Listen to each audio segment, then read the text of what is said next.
Wrestling with wrestling's past and present. How old were you? I was -3. JR is trying to contain Jim Ross. Do you see any of the aggro crag? Was any of that left over? No, unfortunately not. No? We're taking some of that home. God, I hope that storyline ends soon. And 6 to 8 weeks later, they mail you a freaking magnet. Yep. Mondo. Yeah. Mondo. Mondo. Mondo Burger. Welcome to Good Burger. Welcome to Good Burger. Can I take your order? Just wait, to further the cheap pop, Mick Foley still owes Tim $10. Just the definition of blue balls and gaga. It's like That should be a t-shirt. Blue balls and gaga. It's still real to me, damn it. Hager kept making out with his wife. I It was know. weird. So then I'm waiting for them to put the Selena Vega on a pole match. And I mean, Big E's got Whale performing in his entrance, so I feel like Wale. they would. Wale. Wale. I don't Wale. listen to. Okay, well, I don't listen to him, so I apologize to Wale. This is in the mail, my good sir. No, it wasn't. Giving us a reason to come here and listen to ourselves talk. Absolutely. And we And hope then you can listen to us too.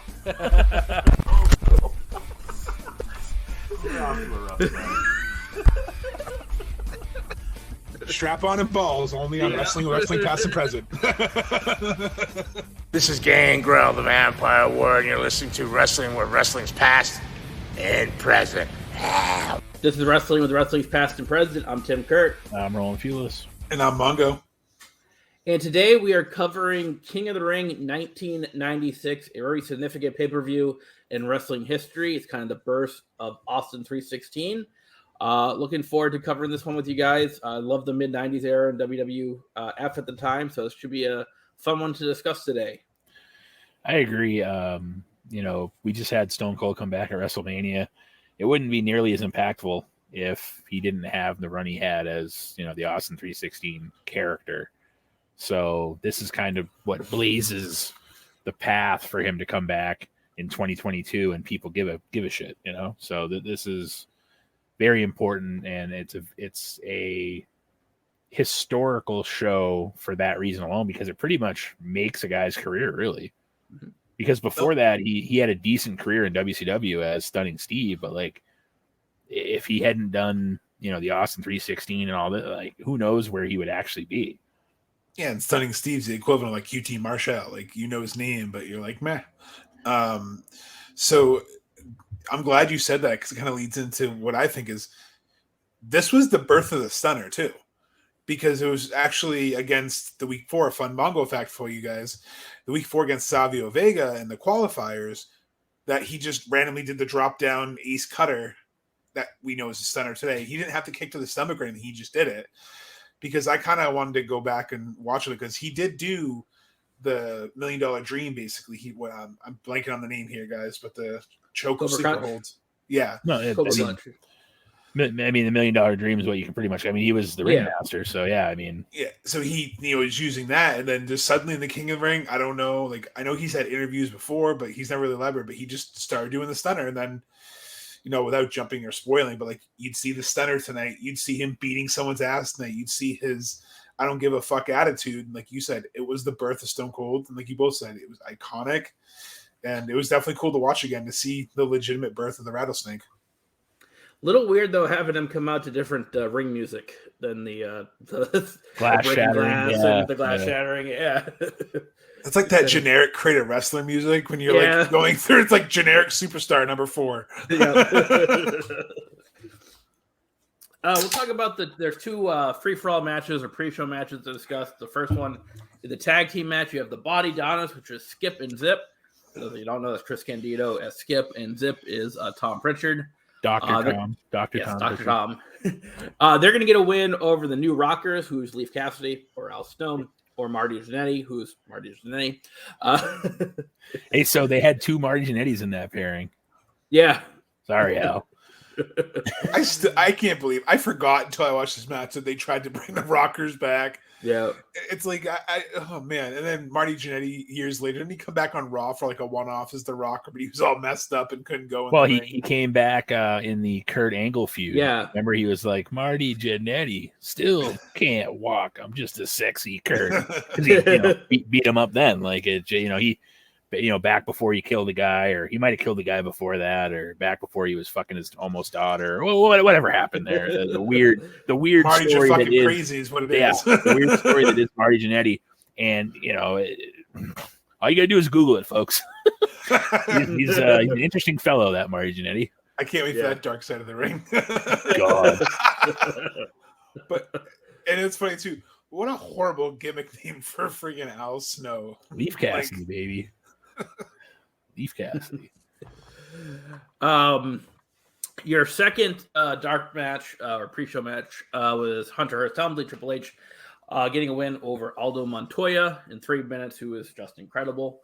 I don't think he was that good. Huh? No, I don't think so. That was a good one. I'll give you props for that. So you got to remember here, this is just coming off the curtain call incident, which took place the month before, where Scott Hall and Kevin Nash were going to WCW, and they all broke kayfabe in the ring at MSG. So, Hunter Hearst Helmsley, Triple H got the punishment for that. They couldn't punish Michaels because Michaels is the champion. So that's probably why you see Triple H on the in a dark match here, not on the card. Yeah, I agree. That's probably exactly what it was too. And Triple H, I think, is still like low key salty about that. Like I know that he did his time and whatever, but like every time he talks about it, you hear about it, he's like, oh, I'd have to like eat shit and like it essentially and all this stuff. Like, and I don't blame him. It wasn't his fault. It was Vince McMahon's fault. Like Vince was like, sure, go ahead and do it. And they went out and did it. And everybody's like, holy fuck, they just set kayfabe on fire. It's like, Vince, what do you think was going to happen? Yeah, like the definition of petty Vince. Yeah. Speaking of Vince McMahon, wasn't it great to see him on Raw this past week too? To promote John Cena. And he almost fell getting in the ring. He almost fell getting out of the ring.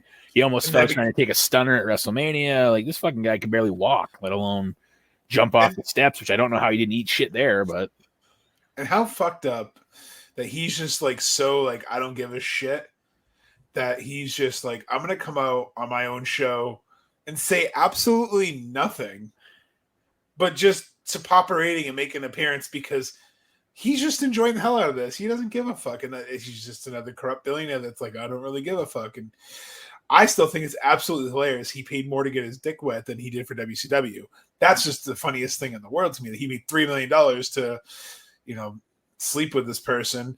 But then WCW, he paid a lot less. And I don't understand how the board hasn't just said, we don't want you to come back. You're old. Like, sorry, no. The company's fine. You're good. Bye. And get away from creative too, because now you got friggin' something to wrestle with in creative. Bruce Pritchard over there, so that show's gonna be remixed like every time now. Jeff Jarrett. I mean, now that he's there now. Can we talk about Ric Flair too, like for a second before we go too far into this? Like, this old motherfucker actually has the audacity to say that he wants this match to be more memorable than his retirement match with Shawn Michaels. Are you fucking kidding me? Are you on crack, Rick? Like, no, he is. We've discussed this. Yeah. He says his daughter Charlotte's being held back in WWE. Yeah. Maybe her hair's being held back by Andrade. Oh. Yeah, but I mean, jeez, come on, Rick. That's what I'm saying. You have all the superstars you pick in WWE. Your daughter, who is the most decorated, who's always in the main event, who's headlined more WrestleManias than any other woman, who's won the Royal Rumble, is being held back. Is the equivalent to Tim saying that Stone Cold was a jobber until 2002. That makes no fucking sense. Not that Tim would ever say that, because Tim's got a brain in his fucking head. I mean, so Rick's are clearly scrambled from all that style and profiling and apparently what ex-wife defiling, but that was good. That was a good one. That's pretty good. That was a good one. Mongo with the jokes already. We're not even 9 minutes into the show. Look, before we came on, I had tech issues. I cracked one of the beers early. I'm on beer number 3 already. It's a late night. Let's go. I only have 2 more sitting next to me. Should I have brought more? Well, I don't know. I mean, I've got an empty one here. It's in tribute to Stone Cold. What? I feel like you got to have a beer. You gotta have, I mean, Tim didn't even have his milk today. I was hoping. No, I know. I don't know. I got a thing of water over there.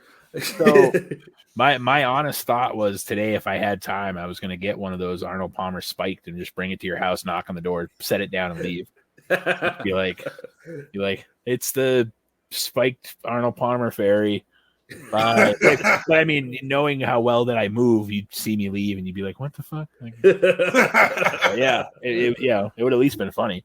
That would have been funny. So we get into the main card. Before we get into the matches, important thing to note: Owen Hart's on commentary here with McMahon and Jim Ross. Oh, I enjoyed the hell out of his commentary. Yeah, he was the perfect heel commentator. Like he was awesome, super talented. And it plays an important role, as we get into the last match or so. We started off with the King of the Ring semifinal match. It's Stone Cold Steve Austin and Mark Merrill with Sable.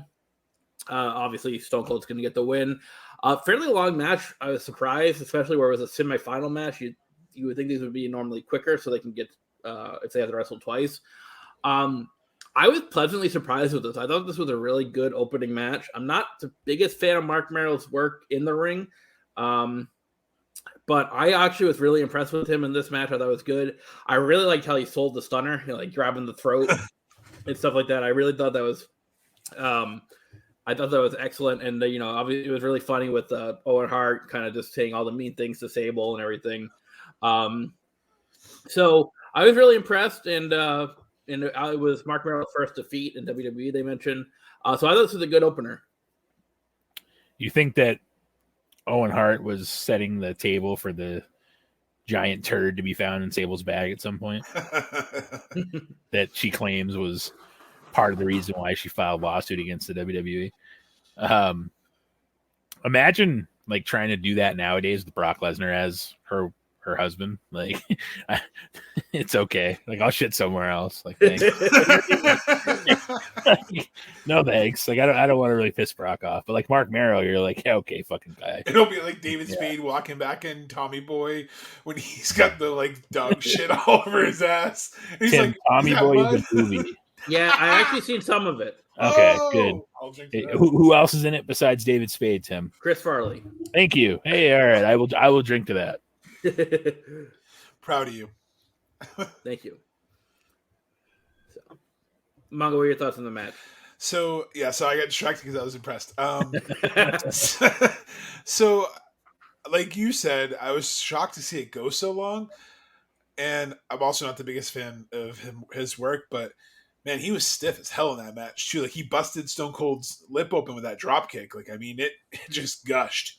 He had to go to a medical facility. They actually said hospital on the air, though. Oh my god, that's right. I was shocked that they kept saying hospital, but no, I was surprised. And fun fact: do you guys know this was Mark Merrill's first loss in WWF on television?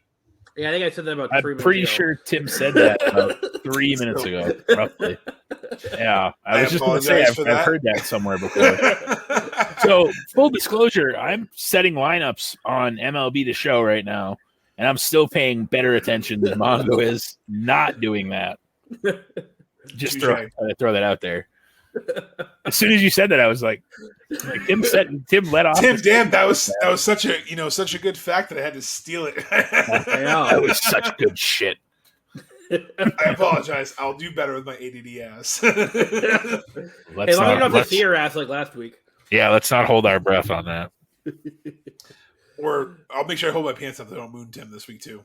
All right. Yeah, I mean, I saw it too. I mean, well, you're setting lineups. I figured you weren't paying attention. Oh no, I saw it last week. Trust me. I apologize. It was not something. Just Emily feels your pain. I know. It was funny too because Tim and I just both were like, "Oh no, I re-listened. It was great." Tim's segue was perfect.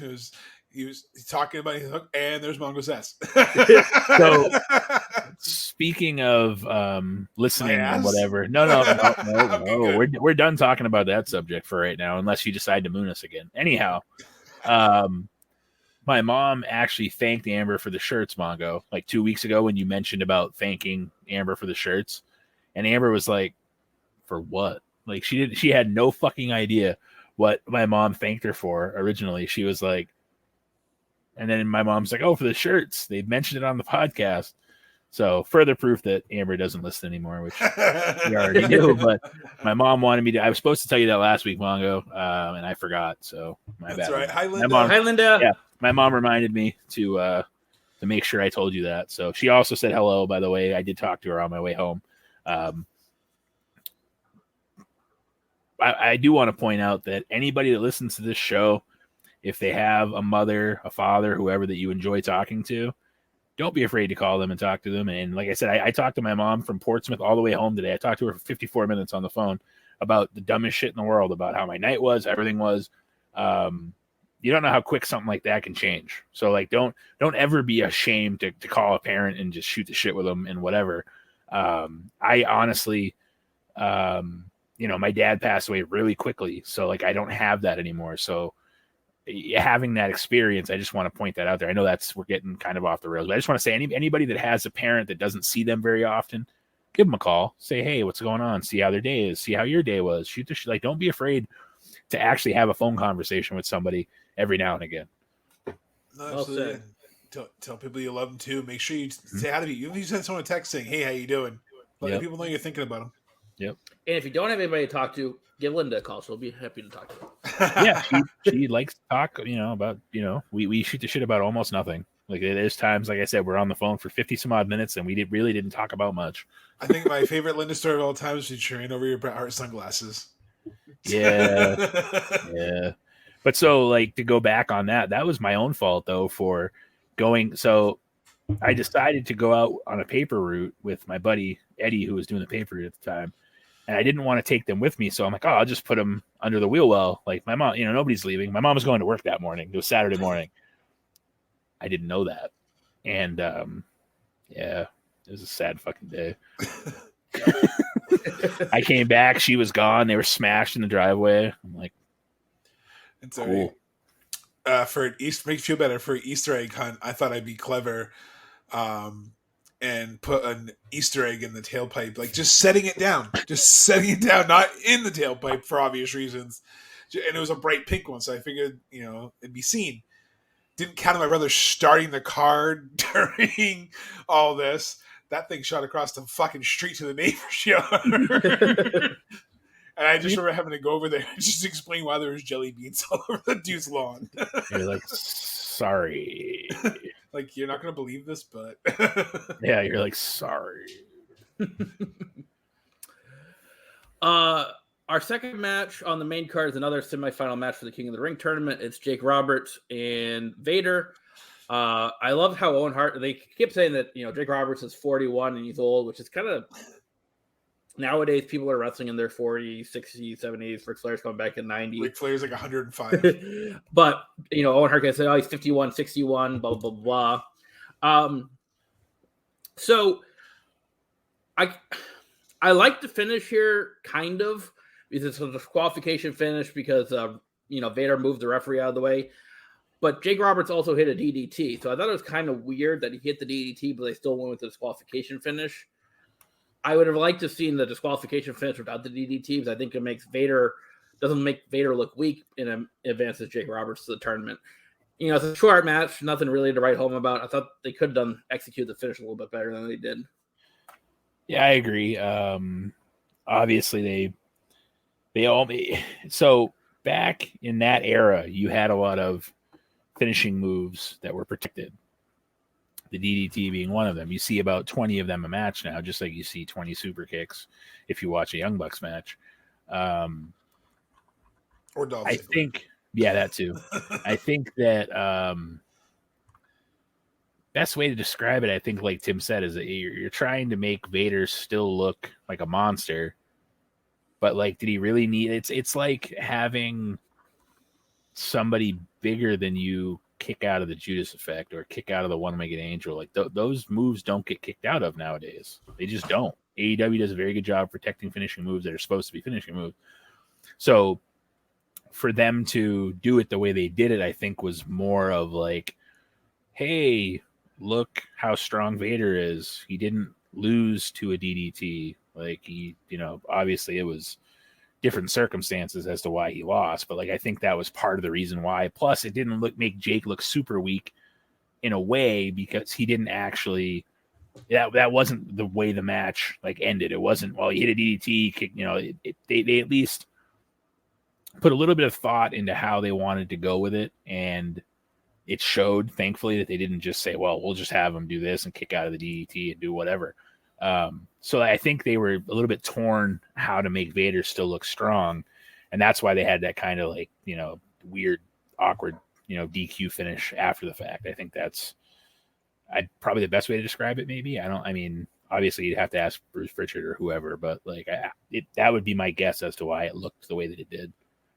Yeah, there was definitely miscommunication or something in this match, because it was just like you both hit the nail on the head.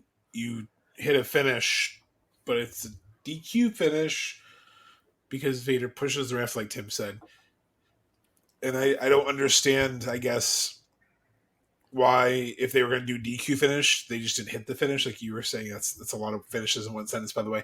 I just don't understand why they didn't have it mapped out differently, like you both alluded to. And the match itself was decent. I like the storytelling that would affect it later on in the night. And it did make him look strong and corny, looking like the chicken shit heel that he was. But I think, too, because I remember JR talking about this on his podcast a little while ago, that they said they had to protect a lot of guys due to injury during this show. So was one of them kind of injured? Like, was Jake's injury more legit than at work?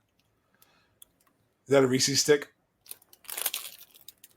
Fast break. Yes. He just awkwardly started like sliding it out of the package, so I had to ask because I think he was trying to pop Tim, but Tim just no-sold him. I'm gonna say, like I said in the group text, you no-sold him like fucking Hogan and HBK. So Steve Goslin, I'm tagging you on the show too. We want the Tim, a large steak and cheese and a beer. Come on, $9.99. We can get you the little WB flag. I'll Photoshop the shit out of it. We can have the Tim and do the $9.99. What fucking fun advertising! He sounds like he's good to go as long as Tim like actually goes there and buys it. Yeah, sounds like if he buys it once, it's game over. There you go, Tim. Come on, you can literally have a steak and cheese and a beer named after you. That's right. Deserve it. Yeah. Anyways, moving along, we have a tag team match for the tag team titles. It's the Smoking Guns, Bart Gunn and Billy Gunn with Sonny against the Godwins, Henry O. Godwin and Phineas Godwin with Hillbilly Jim. Match goes about 10 minutes. One of the Guns hits one of the Godwins with a boot, not Sonny's car, and they. No, she just runs into boots. Yeah, for the win. That's how that finishes. Thankfully, she didn't drive them to the ring. Jesus. Yeah, I honestly, I mean, I full disclosure, I watched this several days ago, but there's nothing really memorable at this match for me. Yeah, I have nothing really to say. I don't really remember it. I never remember the finish, obviously. It was a nothing match. I mean, yeah, it was nothing. Yeah, this is like I think Hillbilly Jim is still giving his Hall of Fame speech. So, ironically enough, the most memorable thing about this match is that Colton Gunn looks like Smoking Guns Billy Gunn. Yeah, I was going to say you could definitely see the paternity on that one. That was in the interview with Chris Van Vliet in the Ass Boys. Even Austin said the same thing. He's like, no, because Van Vliet was like, oh, how come why do you look so much like your dad? And then Austin's like, he looks like Smoking Guns Billy Gunn. So he looks good. Yeah. So next time you see Colton naming off the wrong city that they're in, just kind of admire the fact that he looks an awful lot like 1996 Billy Gunn. I'm gonna put myself out there, and I know I'm gonna get some fucking hate.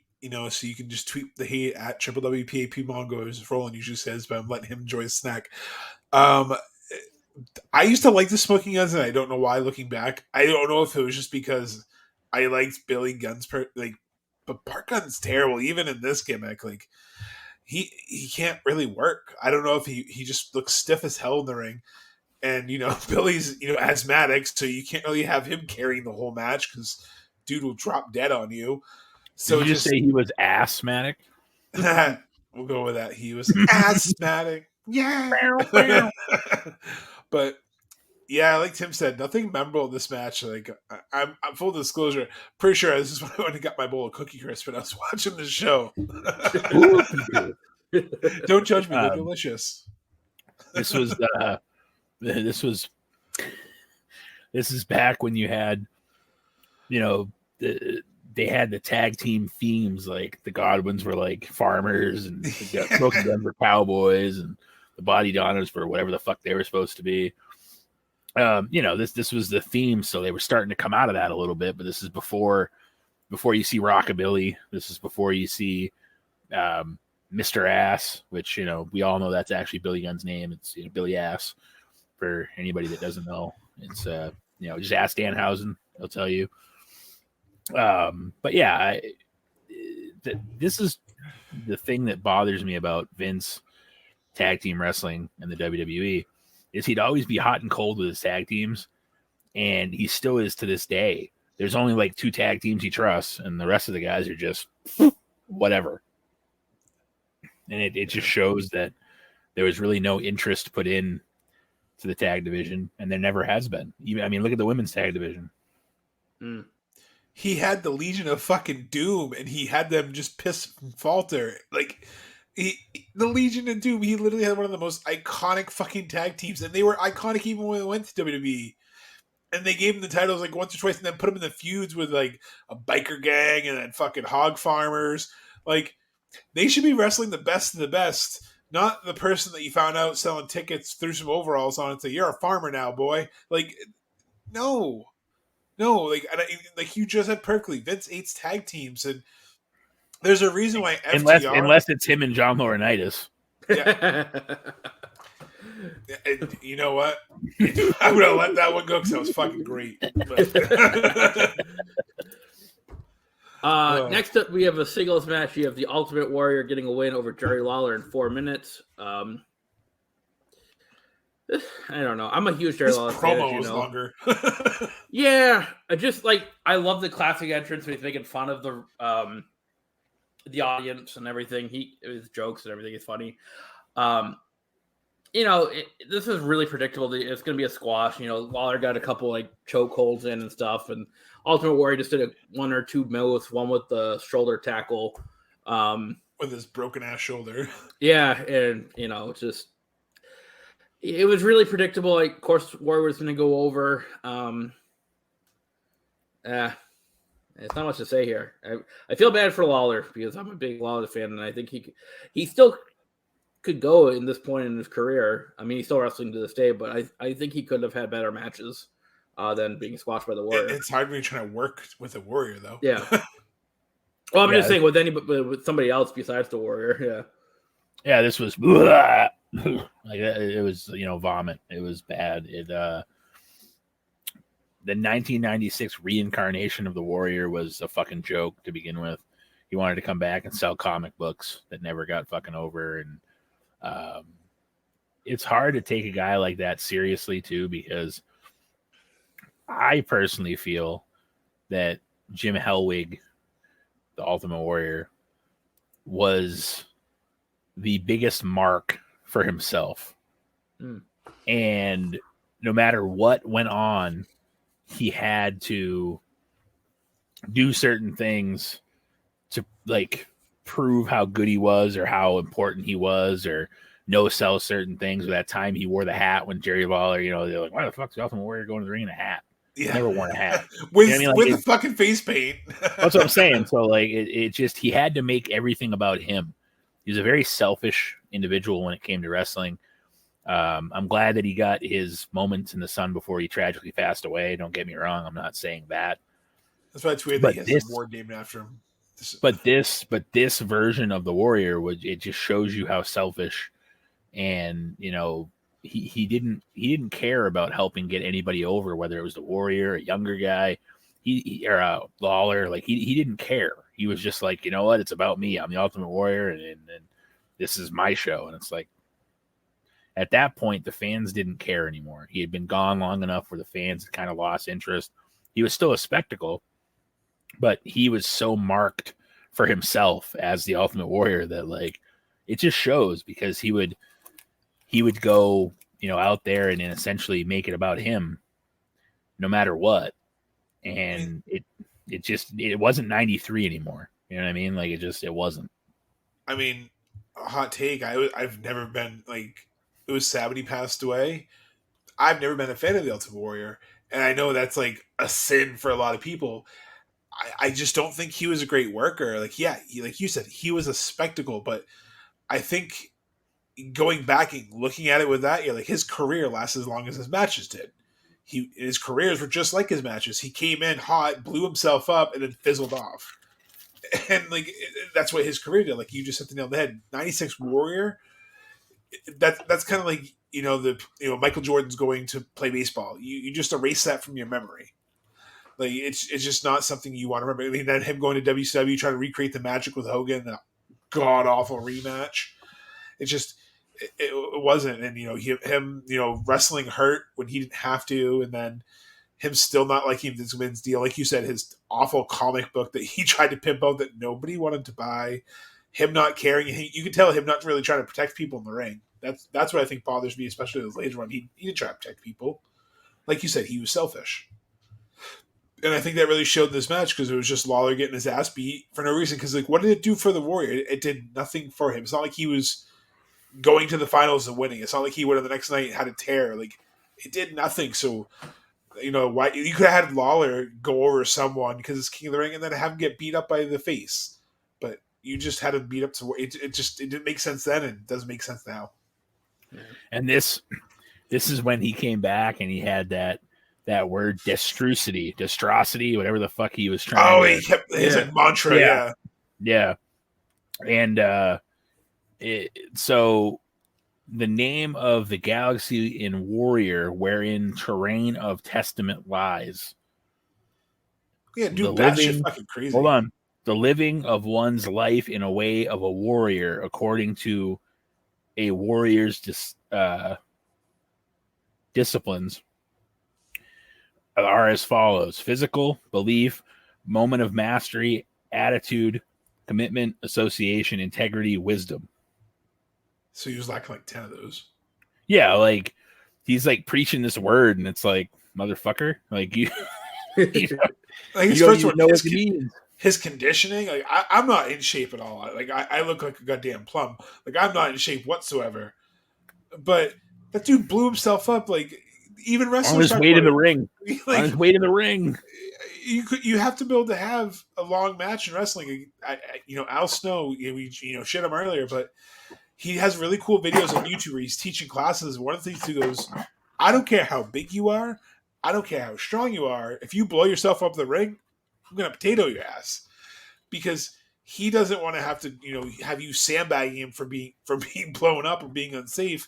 You got to work on your conditioning, and I can see why guys didn't like working with a Warrior, like you said, Roland. All he cared about was himself. He'd blow himself up. He'd go in the ring, and then the opponents have to do all the work to kind of help so he can get his spots in. Like Tim said earlier, he gave him the shoulder tackle, but his shoulder is busted, so you can see him kind of like wanting to drill with his other shoulder. It's like, so you're going to try to break your other shoulder just to prove a point? Like, I don't know. Like, I'm not trying to shit on him completely, but I just don't think the Warrior, like, I think he was great when it was Warrior Hogan. It's an iconic moment. It's a great WrestleMania moment. But it's like he didn't sustain the run long enough for me to really care and think. I don't think he's a Hall of Famer. I think he was just a good gimmick. I think he was just super popular. But what did he really do that changed the business? Yeah. Next up, we have a singles match. It's Mankind and The Undertaker. Mankind going to get a win in about 18 and a half minutes by technical submission as The Undertaker passes out to the mandible claw. It was an okay match for me. It wasn't one of my favorites that the two had. I thought it was really slow in some spots. Like there was a neck fight in there for like 10 minutes. And I did like the finish where Bearer, goes to hit Mankind with the urn, but Mankind moves and hits the Undertaker and then passes out to the claw. So I thought, having the Undertaker pass out was really something different. I didn't think that they would do that. I thought that was really surprising. So I was happy with the finish. Rest of the match, just okay for me. But I did like the finish of this one because it shows that the Undertaker can be beat. Where else can you have a dead man pass out? only in the WWF, right? Yeah, I agree with you, Tim. It was a very slow, methodical pace, and at times it felt like today's fans would be like, "This is boring." Mm-hmm. Like at times, because it was very slow and methodical. I think we're a little bit jaded by the fact they had the Hell in a Cell match where Mick Foley almost died too. Like, I think that looking back on it now, we're a little bit more jaded because of that. So it makes us appreciate this match less than it probably should have been. It told the story. Like you said, the ending was very good. The way they told, they had that happen. And yeah, up until this point, you wouldn't see the Undertaker lose by submission or passing out or whatever. So it made Undertaker feel human. It kind of humanized him a little bit because damn well dead people shouldn't be able to pass out. They're already dead. So I think that is kind of what they were going for. And I think it was, like Tim said, it was very slow, methodical. And I think they did that on purpose. I think they were trying to pace themselves that way and tell a story. And it just doesn't quite live up to the story now that it did then. I think if you were to look at it back then, you could appreciate it a little bit more because of the impact Mankind had on the Undertaker in that match. Like Tim said, not seeing him, pass out or anything until now. So I think I kind of looked at it with different lenses because, like you both said, the wrestling was just not there for this kind of match. I looked at it like you did, Roland, from the storytelling perspective of what it did to build Mankind to be relevant. Like you said, Tim, too. Him beating Undertaker was like, holy crap, he beat someone who's almost unbeatable. It now makes Mankind credible, and it helped make it believable that, when they would run their feud all the way back to the following year's Hell in a Cell where, Mick Foley shaved off 100 years off his life. It really helped make that feud mean something. And I think that's why too, because that was the capstone to that feud.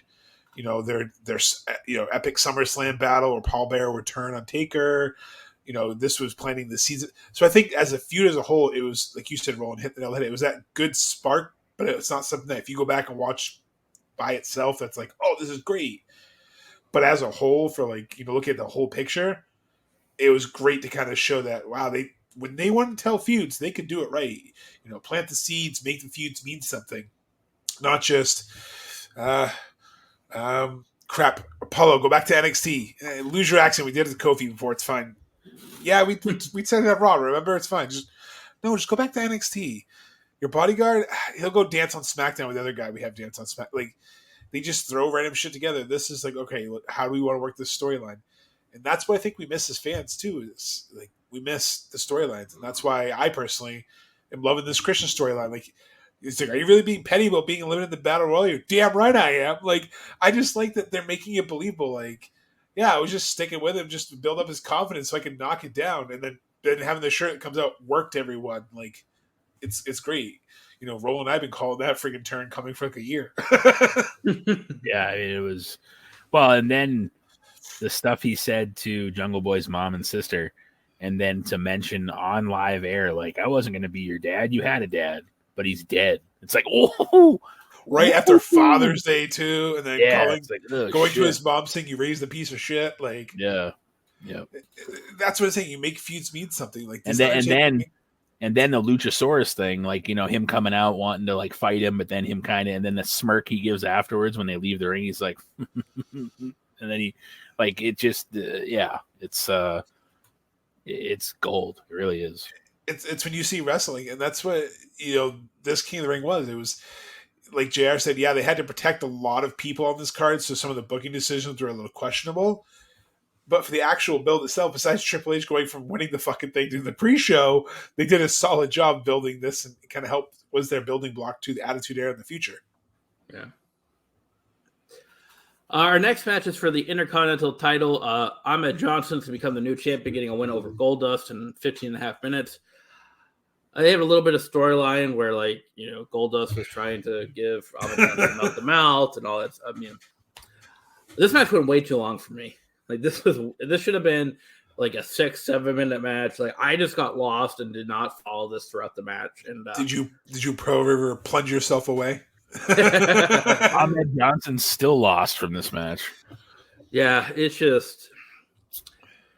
I mean, I guess it was predictable that Ahmed Johnson was going to go over, but I I just found myself just thinking about so many other things besides this match, which is a shame because I'm a big Goldust fan, Dustin Rhodes fan. I give him props for doing that gimmick. I think it took a lot of guts to do that gimmick. But this match did nothing for me. Roland. I literally thought he was just about to say I was a big Ahmed Johnson fan. No. Because the way he paused, it was almost like he was worried for the reaction. He's like, I have to say, I'm like, please do not say Ahmed Johnson fan right now, please. I'm sorry. I have a tendency to pause too much. I apologize. Yeah. No, it's not a bad thing. Actually, that, we pause a little too much sometimes. Sorry, guys. No, I didn't know 100 some odd episodes in that'd be a fucking problem, but apparently it is. We pause too much. We formally apologize for that. But sometimes it's hard to time things up when we pause and stuff, and it's just, it can be a nightmare with audio files and stuff. I don't know what else we're supposed to do, but I don't know if we're just supposed to keep talking like this and hope we don't talk over each other and just keep talking fast like this and we don't pause. We keep going 100 miles an hour. And then if we don't pause, everything will just time out great. Tim's Excalibur's reading off the pay-per-view lineup for Double or Nothing. Right? Oh, we have shit against Jeff and after Jeff goes over the soul to the guy in the back with the big black hat. But yeah. I wasn't trying to insult you, but I was just like, that was fucking crazy. Oh, we're out of order. Tim, Tim just fucking snorted.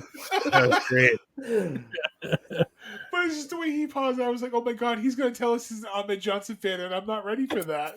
Stop pointing out that he paused. Fuck, we already know we have a problem. Just stop. Give the guy a break. Do you guys at least know the one, besides the fact that this whole match was because it was a rib on Ahmed Johnson, that I guess creatively, because I had, like I told you, I kind of had listened to that podcast. Just I was curious what JR's thoughts were about some of this, and God, that podcast is fucking hard to listen to sometimes. But he basically said that they were ribbing his ass because he didn't want to be kissed by Goldust, and Goldust was supposed to do put the two thumbs over his mouth, but he didn't do it. And I was just like, nowadays we call that sexual assault. And it's like, to them, they're like, it's funny. We tried to kiss him. Meanwhile, Vince is like, oh, that's such good shit. Kiss him again. Kiss him again. We'll just give him hush money. It's fine. And then I didn't realize he was the first African-American singles champion. That's what when on Wikipedia was saying, like, really? Like, wow. Big T. Big T. For those of you who don't know, he was Big T in WCW. So he couldn't, he came back as one half of Harlem Heat with Stevie Ray. He was Big T, and then Booker T had to become GI Bro. So I know it's was it just the injury? Like, what? I mean, Tim, I know you're a big fan. Was it just the injury that derailed him, or like? I think it's the knee pads he wore on his thighs. I think it probably cut up the circulation or something. Like, it's said that I remember him more for being overpowered in the WWF Warzone game for Nintendo 64 and PlayStation than I do for his wrestling. Because I remember he had those awful red, and his character would always just do that weird fucking grapple dance. Like, trust me, bust out Warzone now if you guys still have it. It is the worst fucking shit. Oh, it's awful. And the controls are so wonky. They just don't sync up. Sometimes it's hard. I just, if you pause the game a lot, I don't know what you're supposed to do. It's just third world problems in 2022. Next up is the King of the Ring final match. Stone Cold Steve Austin going to get a win over Jake Roberts in about 4.5 minutes. Match itself not really remarkable. It's what happened afterwards with Doc Hendricks, Michael Hayes, and which we have a clip of. Oh, ooh, perfect. We got the doot, man. The first thing I want to be done is to get that piece of crap out of my ring. Don't just get him out of the ring, get him out of the WWF. Because I've proved, son, without a shadow of a doubt, you ain't got what it takes anymore. Steve, he was already out of the ring. And you thump your Bible and you say your prayers, and it didn't get you anywhere. Also, rest in peace to Tim White. He reffed this match. 316. Yep. Austin 316 says I just whipped your ass. Come on, that's not necessary. All he's got to do is go buy him I a like his comment. Thunderbird, and try to dig back some of that courage he had in his prime. As the king of the ring, I'm serving notice to every one of the WWF superstars. You can see his lips all fucking swollen too. They're all on the list, and that's Stone Cold's list, and I'm fixing to start running through all of them. As far as this championship match is considered, son, I don't give a damn if it's Davey Boy Smith or Shawn Michaels. Steve Austin's time has come. And when I get the shot, you're looking at the next WWF champion, and that's the bottom line, because Stone Cold said so. It's just iconic. I mean, it doesn't get many more iconic promos than that one. I mean, right. It was the start of Austin 316. It's right there. You know, and I had to include it. I know it wasn't very long, so I was like, you have to. It's just like you said, Tim. It's the promo that it's just everyone knows it. Like that's like, you know, we talk about the pipe bomb stuff, but that's like the original promo that you talked about. You're like, holy shit! You guys hear this? Sold like millions of T-shirts. Yeah, it's just incredible. Yeah, you can't have Austin come back in 2022 if this never happened, like I said earlier. So, you know, it's skyrocketed. I mean, and part of me wonders too, if he didn't have the injuries he's had, like how much longer would he have wrestled? You know, would he have been able to wrestle? Would he have been there in the late 2000s when, you know, you see, you know, Shawn Michaels having his last matches, you know, with Ric Flair and, you know, the John Cena's coming in, the Orton's coming in. Like, you wonder. Think of him at Angle.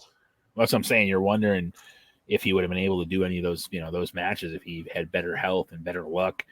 And, you know, he still, to this day, never got closure with Owen Hart, which is too bad because, you know, he asked him numerous times. He goes, "You're going to go on your knees, right?" And he's like, "Oh, I'm going to fall on my ass."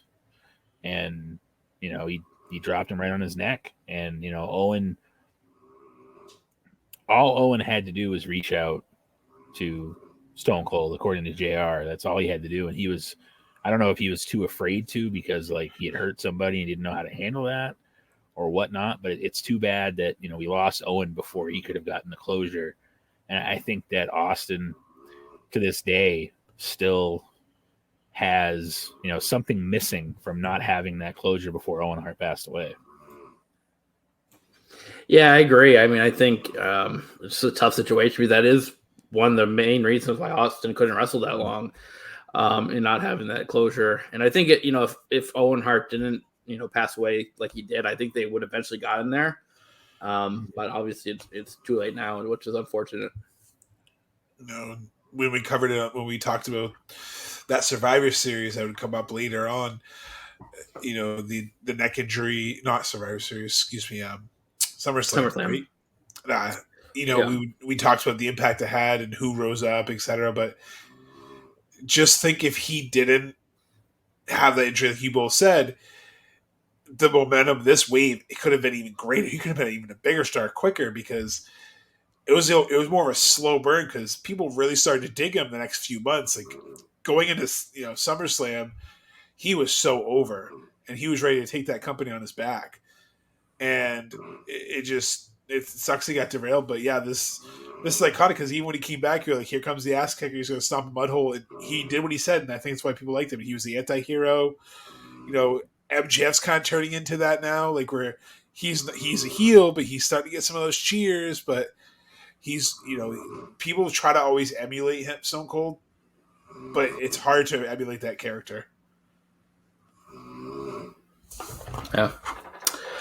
So we made it. Okay. We made it to our main event. It is for the WWF title. Mr. Perfect is supposed to be the referee, but Gorilla Monsoon makes him the special outside enforcer. It is Shawn Michaels with Jose Lothario getting a win over the British Bulldog in about 26 and a half minutes. This was an awesome match. I mean, I think Davey Boy really shined in this match. Obviously, Michaels always shines. He doesn't really have a bad match. It was excellent. A little funky finish where like there's a ref bump, but the ref's counting the fall, and Mr. Perfect's counting the fall, and Owen Hart pulls Mr. Perfect out. So a little confusing, but it was a really solid championship match. Yeah, it's not anywhere near the Brett and Davey Boy match from '92, like that kind of hype. But I feel like Davey Boy might be one of the more underrated performers that was never quite at that level, but he could wrestle up to that level. And I think that, this type of match proves that he can hang with Shawn Michaels, he can hang with Brett, but he never quite got that recognition as that guy. He was like, here's top tier. He was like almost there. Kind of like a Dolph Ziggler or, whoever. But yeah, I don't know. I can't. There's something in the background. It's catching my attention. Yeah, I don't know. Does someone? It sounds like there's someone snoring. I have no idea where that's coming from, but yeah, I don't know either. So sorry, Ro, I didn't mean to cut you off. I'm just like, oh no, I'm muting it to make sure it's not me, and it's like, yeah, I'm not sure what's going on. It's fucking weird, whatever it is. It goes to good old late night episodes for you guys. Weird. Sorry, I didn't mean to cut you off on your thoughts. No, I'm just saying it just I think that he's one of the more underrated performers, and everybody knows how I feel about Shawn Michaels, so there's no point in like tooting Shawn's horn any more than I already have in previous shows. But I think that Davey Boy is a little underappreciated for what he could do with, like I said, wrestling up to a level that he wasn't normally on. Like, he was never that guy, but like if he had to wrestle a Brett or a Shawn or whatever for a match, he could do it, and it was believable. And this was later in his career too. This is 4 years removed from the iconic SummerSlam '92, and you had him working the best he could. And like you said, he wasn't up to snuff with some of these other guys, but thank God Shawn Michaels can go with a paper bag. That's what makes some of these workers special. Is you have Kenny Omega who can wrestle a fucking doll. You can have Shawn Michaels who could wrestle like a nunzio and make him look, like you have these workers who they can make people look fantastic because they're just so damn good at what they do. And it really helped the, Davey out here. And I thought it was a good match, and I thought it really showcased him well. And I thought it definitely kind of set up the future of the title, because we all know what's going to happen with the world title coming up here in a few months. But I thought it was a great way to end the show too. And I mean, Stone Cold just kind of steals it. Like when you think King of the Ring 96, unfortunately, you don't think of any of the other matches. All you think of is Stone Cold's iconic promo. Yeah, absolutely. It should be noted at the end of the match, Vader, Owen Hart get involved, and then Warrior and was it Ahmed Johnson come out? He's your favorite, yeah. Yeah, so they come out. It was supposed to set a tag match, international incident between those guys. Warrior gets released before that, replaced by Psycho Sid. Of course, Psycho Sid. Yeah, it kind of ends on a weird note because it ends with a promo in the back with JR interviewing Team Cornette. So it kind of ends in a weird way, but a solid main event to close the show. Yeah, I mean, I'd say it's 6. Like, I think that's fair. I mean, and that's just because of the history. Like, if you take out the Stone Cold like promo, it was just kind of an average show, but I'd say it was a 6. And I enjoy King of the Ring. I like this tournament style. I like when they used to mean something versus nowadays where it's just an excuse to give someone a shitty fucking King gimmick. King Corbin, King Xavier, that stuff. Queen Zelina, and they do nothing with it. It's not like, I'm not saying, give them a title shot right away, like Money in the Bank style, but make them fucking relevant. Like, you're gonna call Xavier King and have him job out for 6 months straight to Drew McIntyre. Like, that makes no fucking sense. Speaking of jobbing out, I want to put this out there right now that whoever makes decisions that members of FTR can singles wrestle and job out to fucking people is a fucking crackhead. If that's Tony Khan, he needs to have his fucking brain checked, because guys like Dax Harwood, guys like Cash Wheeler are not a dime a dozen like he thinks they must be, because whenever they have singles matches, they fucking lose every single time. and these motherfuckers go out there and put their fucking asses on the line, put their hearts on the line, tell a great story, and they still eat the fucking pin, no matter who it is. Because and to me, that is fucking bullshit. They need to have a little more respect on the fact that they are two of the greatest wrestlers in this era as wrestlers, and they can't be believable if they never fucking win. Like, God forbid they win a singles fucking match. But instead, they're like, we're going to have him job out to Adam Cole. We're going to have him job out to who the fuck did, was it Ospreay that beat Dax last week, week before? Like, no one gives a flying fuck about Will Ospreay at this point. No one. Maybe Mongo, but no one. Why do you need to put him out there with Dax Harwood other than to make him look good? Motherfucker, if he's that good, he can go out there with fucking a broomstick and be that good. You don't need to fucking job out guys like Dax and guys like Cash and whatever. Find a fucking guy that you think is better than that, that's a singles wrestler, and job his ass out there. If you're relying on Dax Harwood and Cash Wheeler to be your jobbers, come on now. Oh, well, they can put on a great match. Yeah, okay, well, here's the thing. You don't need to beat them every single fucking time they're out there. Because then sooner or later, you're just going to know that they're never going to fucking win anything. Well, that's the thing. You're looking at it as that way, I get it. But they're setting up because they even teased on Rampage tonight when he went out there that he goes, that I'm not as strong as I am when I'm by myself. And I know what you're saying. They're set up, but they have to showcase New Japan because, like you said, off air they have a short build. Showcase him with somebody else, then. Showcase him with someone who's a singles wrestler that can eat the fucking pin. But I think with the injuries, I think they're just stuck doing the singles wrestling to kind of build up what is going to happen, because my prediction is they're going to win the IWGP tag titles, so that way they can have the AAA tag titles, IWGP titles, and the Ring of Honor tag titles, and then they're going to get their rematch and finally beat the Bucks, and they're just going to be fucking dripping in gold. Because right now, the way they're talking on Twitter, the way they're set up, they're trying to literally be the top guys. They're putting out matches of the year. The Briscoes match, one of the best fucking tag team matches I've seen, not only this year, but probably ever.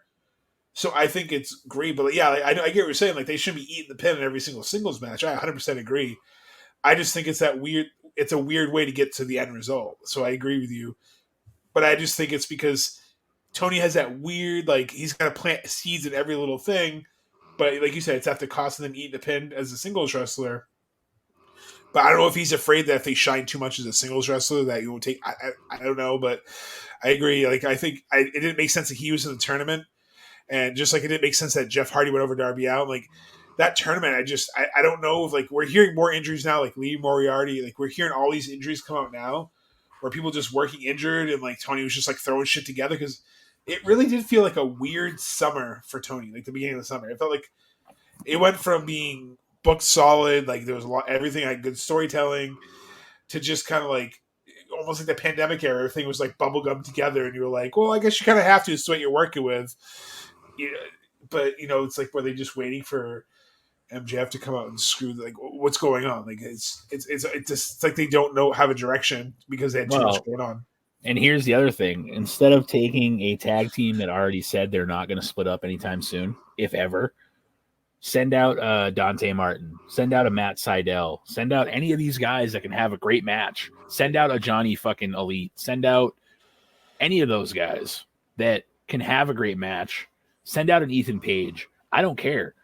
But you don't need to do it at the extent of making one of your better tag teams look like dog shit every week. Like, he lost to Punk. He lost to Adam Cole. He lost to fucking Will Ospreay. Like, I get it. These guys are great singles performers, but does it really... Can you put Will Ospreay in there with a guy like Dante Martin, and then you elevate Dante Martin at the same time? They have a banger of a match, and Will Ospreay wins, and it's like, well, he should have won. No, but see, that's the thing. They are having great matches. So I don't think they're, looking necessarily bad, because that is one thing they do a little bit differently. Like, the losses don't hurt them as much, I think, in AEW as they do. Like, even like Kayn in the Ring, like Tim said earlier with Vader, they protected Vader. Sometimes it's kind of like a double-edged sword, because you don't want to protect them too much, and you don't want to obviously kill the momentum. So it's always going to be hard to find that fine line. So, like, I'm not disagreeing with you at all. I agree with what you're saying 100%. I just think, thankfully, they can rebound quicker any company. And I think like with their tag team already, like this is definitely a Hall of Fame run because they're trying to shove it in Vince's face. Like you wanted to make us look like Flavor fucking Flav. Now we're out here winning every goddamn title they offer you. And you know what? We'll come back there one more time to get those belts again. Yeah. You know, as far as King of the Ring 96 goes, I'm kind of right with you, Mongo. I'm going to probably give it a 6.5, just for the historical significance. I thought the main event was really good. I also thought the opener was really good with Austin and Merrill as well. So, a solid show. I'm going to give it an Austin 316. That's perfect. Oh, and Tim, do you remember the commercial for it? Did you see it when you were watching it at all? The original commercial for King of the Ring? Yeah, it was. So it's Jerry Lawler eating chicken wings, and he chokes and he dies. And he goes up to heaven, and he's like, the wrestling ring in the sky, and he's wrestling Elvis. That's funny. I'll have to watch and I'm that. like, because I'm too cheap, so I pay for Peacock with the commercials, and it like played that in there. I don't know if it was supposed to play in there as part of the video package or because of the commercial. I was like, that's fucking funny. That is funny. Like, that's like when they had their humor, like when they would do the Subway commercial for Royal Rumble, they beat the shit out of each other. Like I enjoy those meta commercials. Yeah. Which, if you follow us on our TikTok at WWPAP Podcast, we might have a series going on about commercials.